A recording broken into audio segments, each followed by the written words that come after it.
Hi everyone, this week I'm going to show you what I do when I have a massive to-do list. Everyone has those weeks where it seems like you can't get anything done that you had planned on.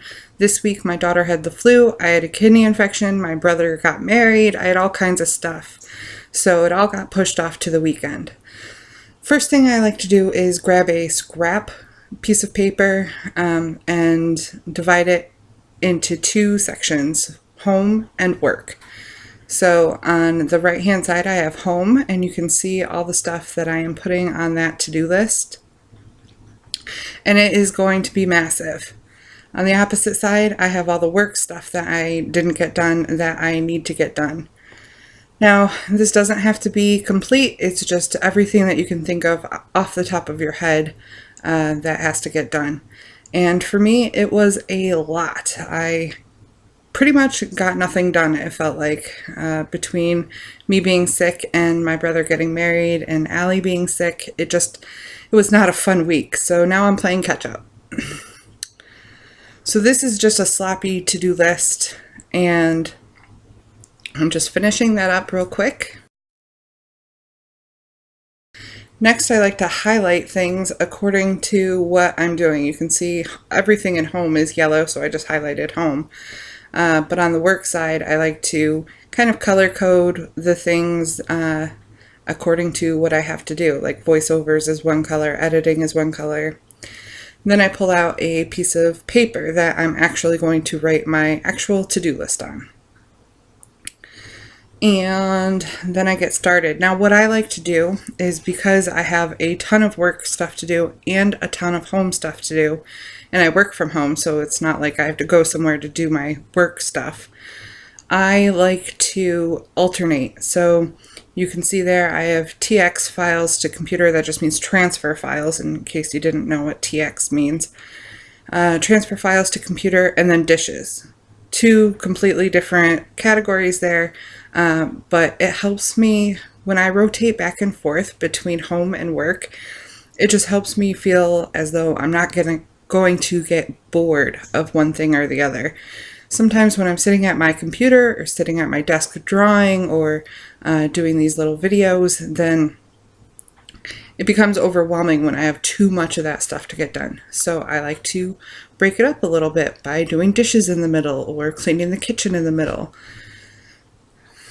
And it's just a way of helping me make sure that I get this to-do list done and I don't kind of burn out in the end. Now you can see that I have this title of weekend to-do list, and so I don't put a time limit on when I need it done. Like, nothing has to be specifically done on Saturday, nothing has to be specifically done on Sunday. I put it in the order in which I should do them. I don't like to go out of order, so I am really paying attention when I transfer it from the scrap page to this real list. I'm really paying attention to what has to be done before another thing. Like, I can't do a voiceover for this video if I haven't transferred the files to the computer, right? Just makes sense. Now you can see here, these are things that I didn't think of when I was writing on my scrap list. So these aren't things that are pressing. These are things that I would like to get them done this weekend, but if I don't, no big deal. Now what I'm doing is I'm going through my list, and anything that I need to add an extra note to, like I want to wash the litter box, and I want to go through the shelving in my bathroom, I'm just adding a little arrow to an extra note for what extra little thing I need to make sure that I do for that task. These are all the links that I want to put with the videos or with the blogs, and I'm just adding a couple more things to my to-do list because, hey, why not, right? And if I don't get all these things done, I'll just add it to my planner for next week. So I'm just finishing off my list here. A couple more things. I actually like having a long to-do list when I'm doing something like this because I really break it down in between into I like to break things down into teeny tiny steps. That way I get to cross off more. And who doesn't like to cross things off their to-do list, right? The next thing I like to do is to color code everything, just like I did on that scrap piece of paper. I'm just using my mild liners here and color coding everything, just so when I'm going along my to-do list, I can glance and see how much I am doing or what I have to focus on for that moment. So that is what I am doing here. I am just finishing off highlighting and color coding everything.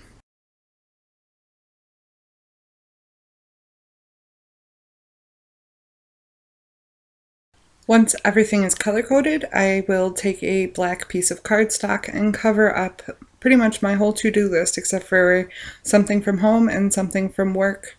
That way it doesn't feel so daunting when I take a look at my to-do list. And then when I finish those things, I will move it down and cross off what I've already done. So here is a final look of my to-do list, and it is updated up to what I've gotten done so far. I hope I've given you a couple of tips today to get things done when you have a massive to-do list, and I will see you again soon.